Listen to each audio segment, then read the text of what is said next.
നല്ല വസ്ത്രങ്ങളും നല്ല ആഹാരവും കഴിക്കാൻ വേണ്ടി അതിൻ്റെ ഗുണനിലവാരം ഉറപ്പുവരുന്ന നമ്മൾ എന്തുകൊണ്ട് നമ്മുടെ ഉള്ളിൽ നിന്ന് വരുന്ന വാക്കിൻ്റെ ഗുണനിലവാരം നമ്മൾ പരിശോധിക്കുന്നില്ല?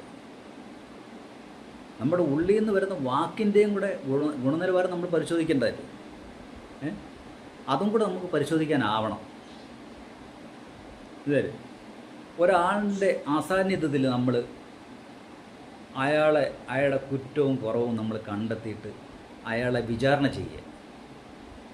നമ്മൾ 3-4 പേര് കൂടിയിരിക്കുമ്പോൾ അവിടെ നമ്മുടെ അസാന്നിധ്യത്തിൽ ഇല്ലാത്ത ഒരാളിനെ പറ്റി നമ്മൾ അവിടെ ഇരുന്നിട്ട് നമ്മൾ 4-5 പേര് ചേർന്ന് അയാളുടെ കുറ്റവും കുറവും കണ്ടെത്തി നമ്മൾ അയാളെ വിചാരണ ചെയ്യുക എന്ന് പറയുന്നത്